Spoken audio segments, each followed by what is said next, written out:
February 17th, 1943. Kasserine Pass, Tunisia. The North African desert is alive with the thunder of artillery and the grinding of tank treads. Corporal Thomas Evans, a gunner in an American M4 Sherman, peers through his sight. Just 30 yards ahead, looming in the crosshairs, is a German Panzerkampfwagen 6, better known as the Tiger WWII. Tommy fires his 75mm armor-piercing shell. It slams into the Tiger's thick frontal plate with a deafening clang, but instead of punching through, the round shatters, leaving only a black mark. For a moment, Tommy hopes. Then he realizes the Tiger is untouched. The Tiger's 88-meter gun slowly swings toward the Sherman. Tommy whispers, "We can't even scratch it." The Allies had expected North Africa to be a proving ground, a place to learn before the real fight in Europe. Instead, it became a brutal lesson in technological imbalance. The Allies had numbers, but the Germans had a new weapon that changed everything: the Tiger tank. When the Tiger appeared in late 1942, it sent shockwaves through Allied ranks. This was no ordinary tank. Weighing nearly 56 tons, with 100 millimeters of high-quality steel on the front and 80 millimeters on the sides, the Tiger was a fortress on tracks. Allied tank crews quickly learned to fear the metallic clang of their shells bouncing off its armor. The Tiger was, for all practical purposes, invulnerable from the front. The psychological effect was as powerful as the physical. Allied tankers began to dread every encounter, knowing their own vehicles were outmatched. The only hope was to flank the Tiger, requiring 2, 3, or even 4 Shermans to distract it, hoping one could get a shot at the weaker side or rear armor. It was a costly, dangerous tactic. But the Tiger's offense was just as terrifying.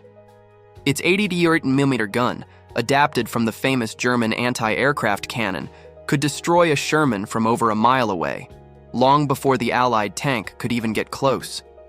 The Allies faced an impossible equation. The Tiger could kill them at range, and their own guns were useless up close. The Tiger's dominance threatened to stall the Allied advance in Italy and France and the upcoming D-Day landings. If the Allies couldn't find a way to defeat the Tiger, the cost in lives and equipment would be catastrophic. The Tiger's arrival was a wake-up call. Allied tank crews, who had grown used to fighting Panzer IIIs and IVs, now faced a machine that seemed to break all the rules. The Tiger's armor was so thick that standard Allied shells simply bounced off, leaving only a smudge or a dent. The only way to take one out was to get dangerously close or try to hit it from the side or rear.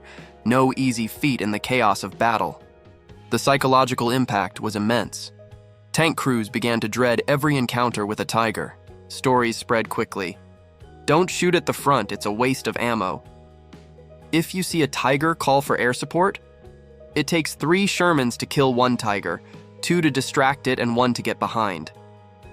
The Tiger became a symbol of German technological superiority, a monster that haunted Allied dreams.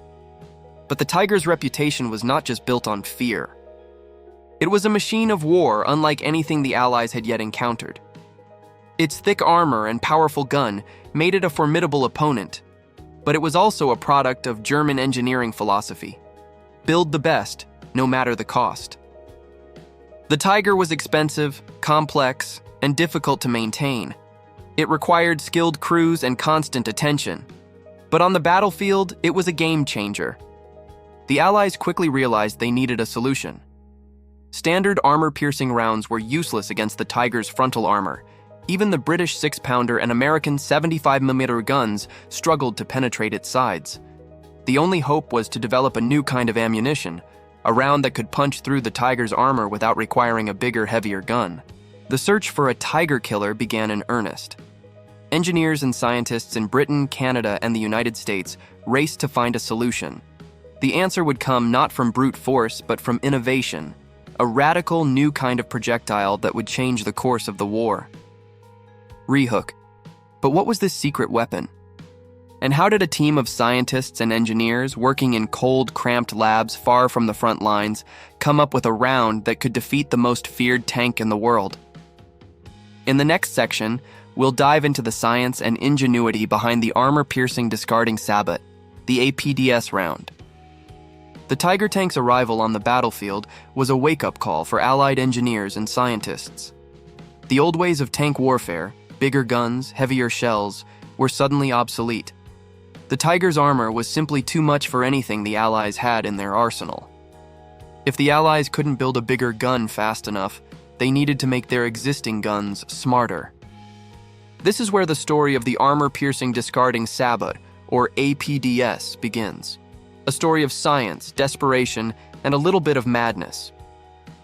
In late 1942, as the Allies reeled from the shock of the Tiger's debut, a group of British. Their mission was clear: find a way to punch through the Tiger's armor using the guns already in service.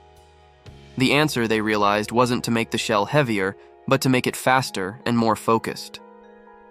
Enter Dr. Alastair Finch, a Canadian physicist, who sketched a radical idea on a chalkboard: a small, dense dart encased in a lightweight shell, or sabot. The concept was simple but revolutionary. Instead of firing a full-caliber shell, the gun would fire a sub-caliber tungsten dart, wrapped in a sabot that filled the barrel. When the round left the muzzle, the sabot would peel away, leaving the dart to fly at incredible speed toward the target. The result was a projectile that could reach velocities up to 4,000 feet per second, far faster than any standard shell. But why did this work? The science behind the APDS was all about energy concentration. By focusing the mass of the projectile into a tiny, dense core, the APDS could deliver a devastating punch to a small area of armor. When it hit, the tungsten dart didn't just make a hole, it sent a shockwave through the steel, shattering it and spraying fragments into the tank's interior.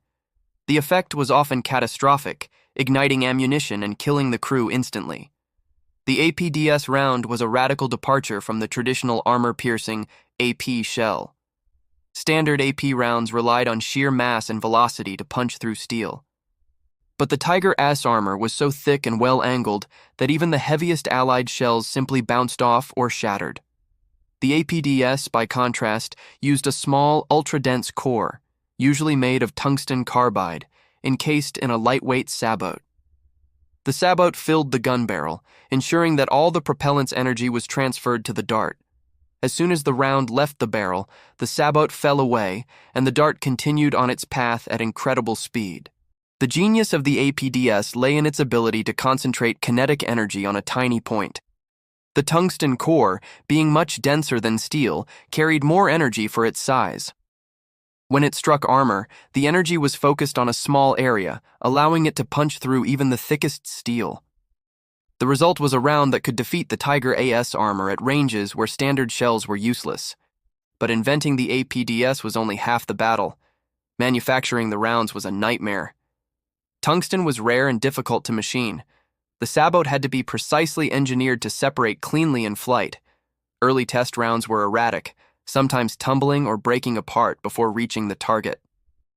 Tank crews who saw the first APDS rounds laughed at them, calling them tin darts and doubting they could do any real damage. The skepticism wasn't limited to the tank crews. Many in the British and American ordnance departments were wary of the new technology. The APDS looked flimsy compared to the heavy, reassuring bulk of traditional shells. It required new loading procedures, new fire tables, and new training for gunners. The high velocity of the APDS meant its trajectory was different from standard shells, making range estimation more difficult. In the chaos of battle, simplicity and reliability were prized above all else. Despite the skepticism, the engineers pressed on. They knew that physics was on their side. The APDS was the only way to defeat the Tiger's armor without redesigning every Allied tank. The British 17-pounder gun, already a formidable weapon, became the perfect platform for the new round. Fitted to Sherman Fireflies and Achilles tank destroyers, the 17-pounder with APDS would soon become the Tiger's worst nightmare. The secrecy surrounding the APDS project was intense. Not only was tungsten a strategic material, but the Allies knew that if the Germans discovered the new round, they would rush to redesign their tanks. Only select units received the APDS, and gunners were trained in its unique loading and firing procedures. The round's high velocity meant its trajectory was different from standard shells, requiring new range tables and careful aim. The development process was fraught with challenges. Early APDS rounds were inconsistent, sometimes tumbling in flight or failing to separate cleanly from the sabot.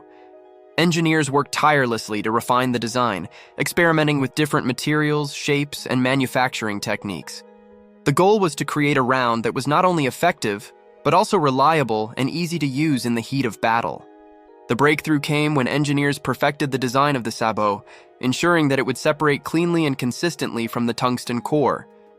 This allowed the dart to fly true, maintaining its high velocity and penetrating power all the way to the target. The final version of the APDS was a marvel of engineering, a small, dense dart that could punch through the tiger's armor like a hot knife through butter. The APDS was first issued to British tank crews in the summer of 1944, just in time for the battles in Normandy. The rounds were distributed quietly, with little fanfare. Tank crews were told to use them sparingly, saving them for the most dangerous targets: Tigers, Panthers, and other heavy German tanks. The APDS was a secret weapon, a technological ace up the Allies' sleeve. The first real test of the APDS came in the hedgerows of Normandy. Allied tankers, skeptical but desperate, loaded the strange new rounds. When a Tiger was spotted, the Firefly's gunner took aim and fired. Instead of the usual clang and ricochet, there was a sharp crack, and the Tiger's armor was pierced. The tungsten dart didn't just punch a hole, it sent a spray of molten metal and armor fragments through the tank's interior, often igniting ammunition and destroying the crew in an instant. German tankers were stunned. Tanks that had survived dozens of hits were now being knocked out by a single small entry hole. Reports filtered back to German command. Tigers were being destroyed from the front at ranges where Allied guns should have been useless. The psychological advantage the Tiger once held was gone. For Allied crews, the APDS was a game changer. They no longer had to rely solely on risky flanking maneuvers. With careful aim and the right ammunition, they could take on the Tiger head-to-head. The balance of power on the battlefield had shifted. But the APDS was more than just a new round. It was a symbol of how science and innovation could overcome brute force. It showed that the real battlefield is as much in the laboratory as on the front lines. The APDS was a victory for physics, engineering, and the relentless drive to find a solution, no matter how unconventional. Rehook. But how did the APDS change the way tank crews fought? And how did the Germans respond to this new threat? In the next section, we'll go to the front lines of Normandy and beyond, where the tin dart would prove its worth in the heat of battle and force both sides to rethink their tactics. The summer of 1944 brought the Allies to the hedgerows of Normandy, where the fields were thick with mud, smoke, and the wreckage of war. For tank crews, every day was a gamble. The Tiger I still ruled the battlefield, its thick armor and powerful gun making it the terror of Allied tankers. But now, for the first time, the Allies had a secret weapon, the APDS round. The Sherman Firefly, a British modification of the American M4 Sherman, was the first tank to carry the 17-pounder gun capable of firing APDS. The Firefly was a strange-looking machine, its long barrel jutting out like a spear. Crews were proud to have one in their unit, but they also knew it made them a target. German tankers quickly learned to spot the Firefly and would focus their fire on it, knowing it was the only real threat to their Tigers. The APDS rounds were issued quietly, almost secretly. Crews were told to save them for the most dangerous targets: Tigers, Panthers, and other heavy German tanks. The rounds were stored in special containers, and gunners were trained in their unique loading and firing procedures. The APDS was a precious resource, and every shot counted. The first real test came during the brutal fighting around the town of Caen. Allied tankers, skeptical but desperate, loaded the strange new rounds. When a Tiger was spotted, the Firefly's gunner took aim and fired. Instead of the usual clang and ricochet, there was a sharp crack, and the Tiger's armor was pierced. The tungsten dart didn't just punch a hole, it sent a spray of molten metal and armor fragments through the tank's interior, often igniting ammunition and destroying the crew in an instant. German tankers were stunned. Tanks that had survived dozens of hits were now being knocked out by a single small entry hole. Reports filtered back to German command. Tigers were being destroyed from the front, at ranges where Allied guns should have been useless. The psychological advantage the Tiger once held was gone. For Allied crews, the APDS was a game changer. They no longer had to rely solely on risky flanking maneuvers. With careful aim and the right ammunition, they could take on the Tiger head-to-head. The balance of power on the battlefield had shifted. But the APDS was not a magic bullet. It required skill, discipline, and a bit of luck. The round's high velocity meant its trajectory was different from standard shells, making range estimation more difficult. Gunners had to adjust their aim, compensate for the lighter weight, and trust in the science behind the tin dart. Training was essential, and the best crews practiced constantly, learning to make every shot count. The Germans, for their part, were quick to adapt. Tank crews who once laughed at Allied shells now lived in fear of the APDS. They began to change their tactics, using more camouflage, moving at night, and relying on ambushes rather than frontal assaults. Some tried to reinforce their tanks with extra armor or sandbags, but nothing could fully protect against the high-velocity dart. The APDS also forced changes in tank design. The Germans began to experiment with sloped armor, as seen on the Panther and King Tiger, to deflect incoming rounds. But even these improvements couldn't guarantee safety. The arms race between gun and armor had entered a new phase. The psychological impact of the APDS was profound. For years, German tank crews had relied on the invincibility of their armor. Now, that confidence was shattered. The knowledge that a single small dart could destroy their tank at any moment changed the way they fought. Aggressive tactics gave way to caution. Tanks were used more defensively, and commanders became more reluctant to risk their precious heavy armor in open battle. For the Allies, the APDS was more than just a weapon. It was hope. It gave tank crews the confidence to face the Tiger, to stand their ground, and to fight back. The tin dart became a symbol of Allied ingenuity, a reminder that science and innovation could overcome even the most daunting challenges. The story of the APDS in Normandy is a testament to the power of adaptation. The Allies didn't just build a bigger gun, they built a smarter one. They learned from their failures, listened to their crews, and trusted in the power of new ideas. The result was a weapon that changed the course of the war. Rehook. But the APDS was just the beginning. In the next section, we'll see how this breakthrough led to even more advanced anti-tank weapons, and how the lessons of WWII still shape tank warfare today. We'll also explore the human side of this technological revolution, the courage, fear, and determination of the men who faced the Tiger, and the legacy they left for future generations. The summer and fall of 1944 marked a turning point in the tank war on the Western Front. The Allies, once outgunned and out-armored, now had a secret weapon that was changing the rules of engagement, the APDS round. The tin dart was no longer a laboratory curiosity or a punchline in the mess hall. It was a battlefield equalizer, and its impact was felt from the hedgerows of Normandy to the forests of the Ardennes. For the first time, Allied tank crews could face the Tiger I with something more than hope and desperation. The APDS round, fired from the British 17-pounder gun, gave Sherman, Firefly, and Achilles crews a fighting chance. No longer did they have to rely solely on risky flanking maneuvers or pray for air support. With the APDS, a well-aimed shot could punch through the Tiger's frontal armor, sending a tungsten dart, and a message, straight into the heart of German steel.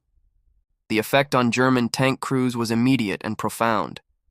The Tiger's aura of invincibility was shattered. Reports began to filter back to German command. Tigers knocked out from the front, at ranges where Allied guns should have been useless. Tank commanders who had once laughed at Allied shells now found themselves living in fear of the needle round. The psychological advantage the Tiger once held was gone, replaced by anxiety and caution. German tactics changed almost overnight. No longer could Tiger crews simply sit in the open, absorbing fire and picking off Allied tanks at leisure. Now they had to move, to hide, to use camouflage and cover. Aggressive tactics gave way to defensive ones. Tanks were deployed in ambush positions, relying on surprise rather than armor to survive. The days of the unstoppable panzer assault were over. The APDS also forced changes in German tank design. Engineers began to experiment with sloped armor, as seen on the Panther and King Tiger, to deflect incoming rounds. But even these improvements couldn't guarantee safety. The high-velocity dart of the APDS could still penetrate at shorter ranges, and the arms race between gun and armor continued. For Allied crews, the APDS was a morale booster. The tin dart became a symbol of hope and ingenuity. Crews who had once dreaded the sight of a tiger now felt a surge of confidence. They knew they had a weapon that could level the playing field. The APDS was reserved for the most dangerous targets, and gunners took pride in their skill and discipline. Every tiger knocked out was a victory not just for the crew, but for the scientists and engineers who had made it possible. The APDS also changed the way battles were fought. Tank units could now deploy more aggressively, taking the fight to the enemy rather than waiting for an ambush. The ability to engage tigers from the front meant that Allied advances could continue, even in the face of heavy German armor. The APDS didn't just kill tanks, it broke the German strategy of using heavy armor to dominate the battlefield. But the APDS was not a magic bullet. It required training, discipline, and a bit of luck. The round's high velocity meant its trajectory was different from standard shells, making range estimation more difficult. Gunners had to adjust their aim, compensate for the lighter weight, and trust in the science behind the tin dart. Training was essential, and the best crews practiced constantly, learning to make every shot count. The Germans, for their part, were quick to adapt. Tank crews who once laughed at Allied shells now lived in fear of the APDS. They began to change their tactics, using more camouflage, moving at night, and relying on ambushes rather than frontal assaults. Some tried to reinforce their tanks with extra armor or sandbags, but nothing could fully protect against the high-velocity dart. The APDS also forced changes in tank design. The Germans began to experiment with sloped armor, as seen on the Panther and King Tiger, to deflect incoming rounds.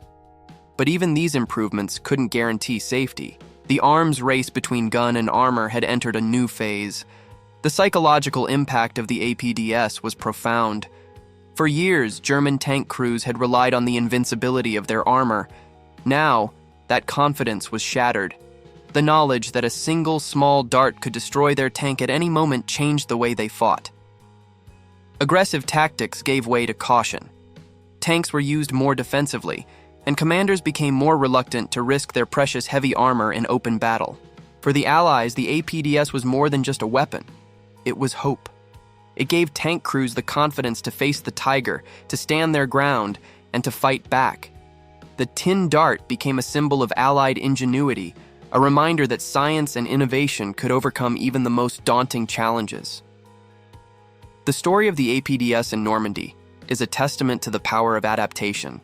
The Allies didn't just build a bigger gun, they built a smarter one. They learned from their failures, listened to their crews, and trusted in the power of new ideas. The result was a weapon that changed the course of the war. The APDS's impact went beyond the battlefield.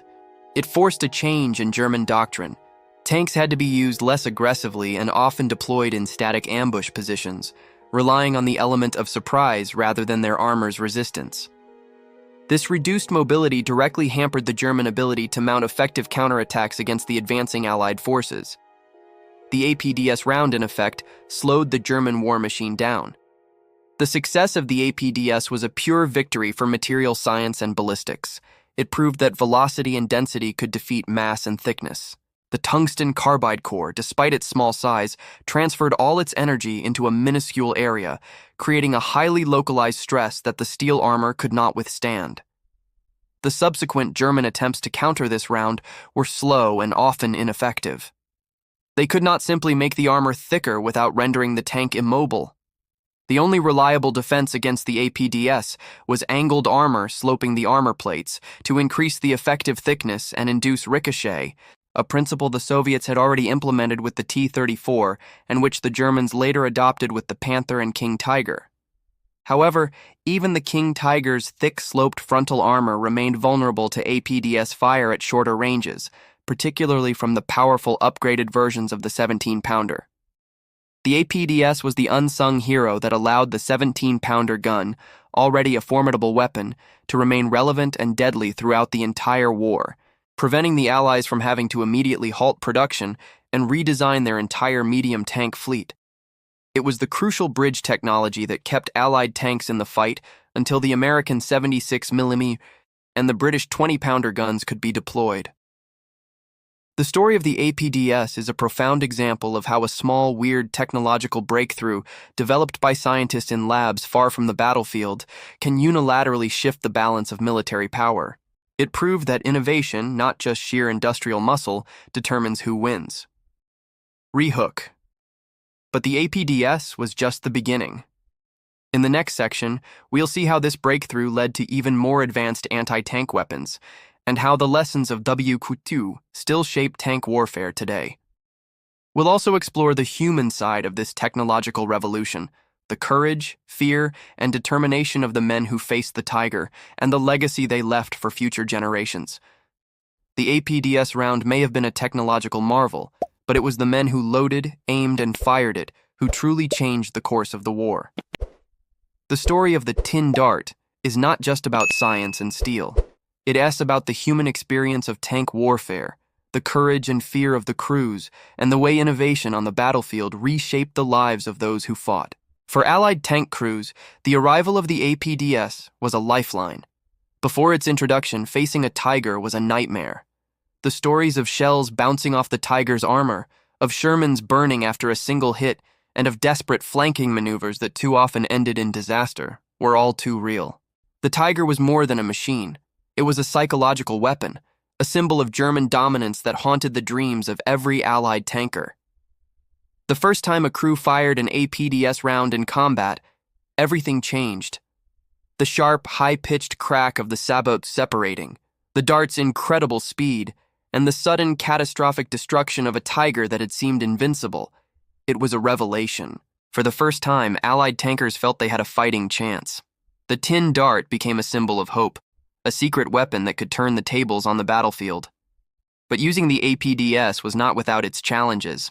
The round required careful handling and precise loading. Its trajectory was different from standard shells, demanding new training and constant practice. Gunners had to learn to trust the science, to adjust their aim, and to make every shot count. The APDS was often reserved for the most dangerous targets, and crews would save their precious rounds for the moment a Tiger appeared. The psychological impact on Allied crews was profound. The fear that had once gripped them began to fade, replaced by a new sense of confidence. Tankers who had once dreaded the sight of a Tiger now felt a surge of determination. They knew they had a weapon that could level the playing field. The APDS didn't make the Tiger any less dangerous, but it gave the Allies a way to fight back. For German tank crews, the arrival of the APDS was a nightmare. The sense of invincibility that had once defined the Tiger was gone. Reports of Tigers destroyed by a single small entry hole spread quickly through the ranks. Tank commanders who had once relied on their armor to protect them now found themselves living in fear of the needle round. The psychological advantage the Tiger once held was shattered. The change in morale was immediate. German tankers became more cautious, more defensive. Aggressive tactics gave way to ambushes and camouflage. Tanks were moved at night, hidden under trees, and deployed in static positions rather than leading the charge. The fear of the APDS changed the way German crews fought, and the way they thought about their own machines. The human cost of this technological revolution was immense. Tank battles were brutal, chaotic, and terrifying. The inside of a tank was a world of noise, heat, and constant danger. Crews lived with the knowledge that a single hit could mean death.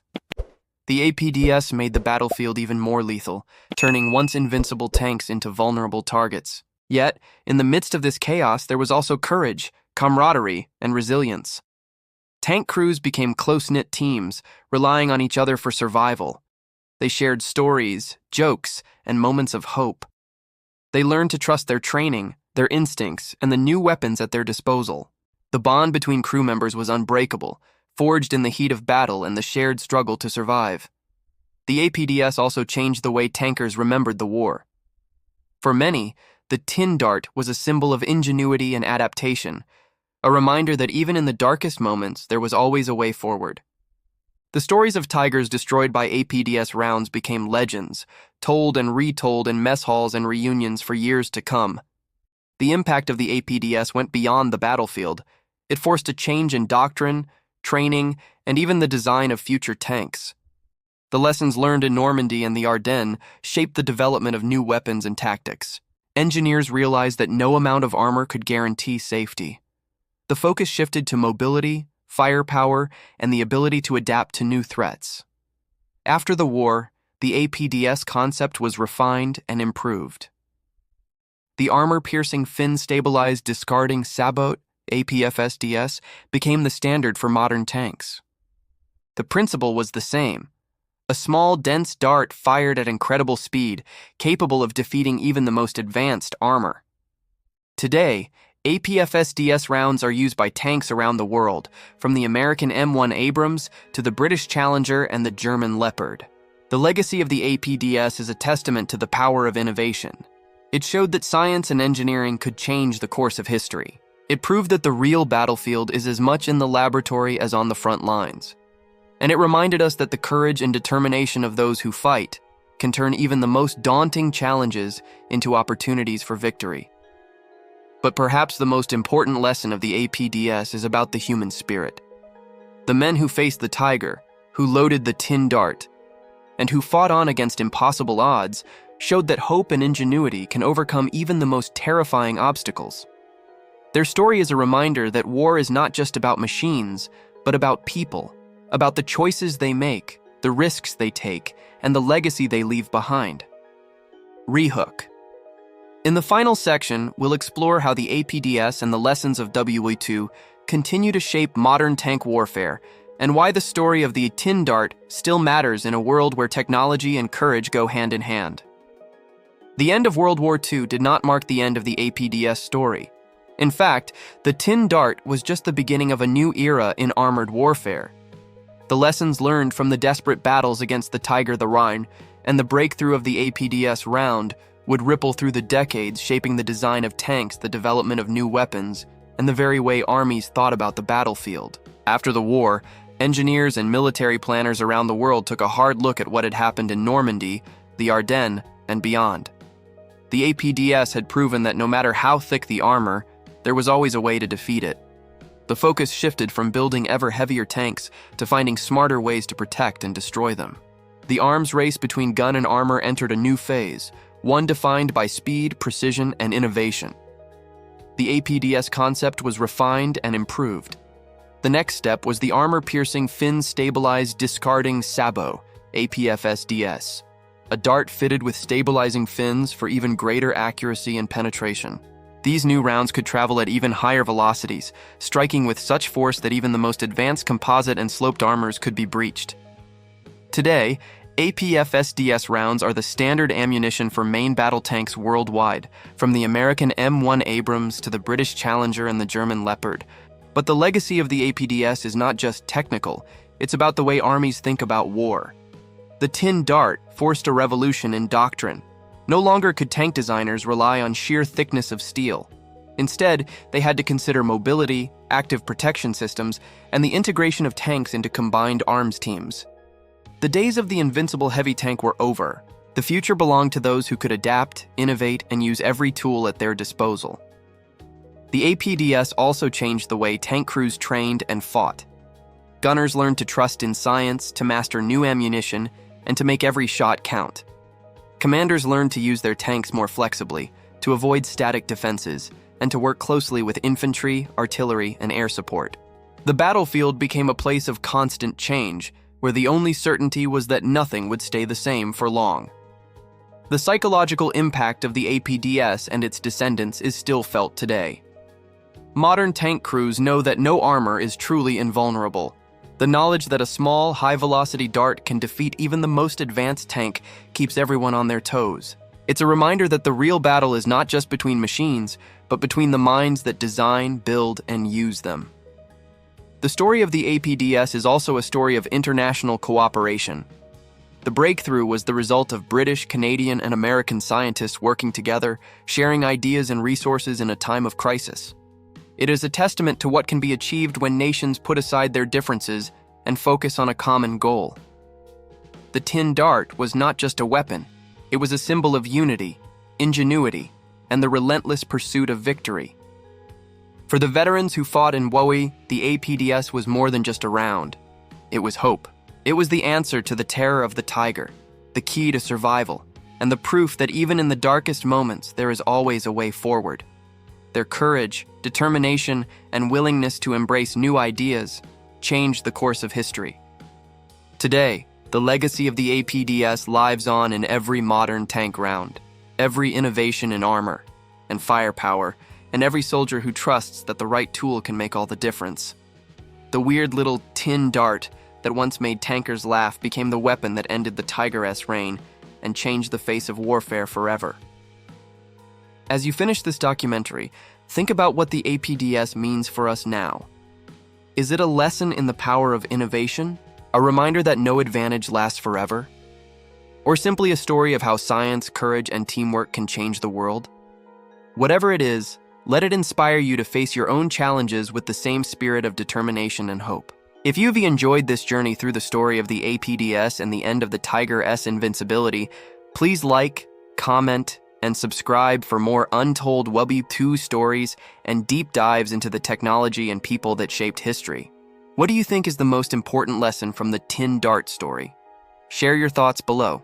We love hearing your take. Thank you for joining us on this journey through history. Until next time, keep asking questions, keep learning, and keep remembering the real stories behind the legends.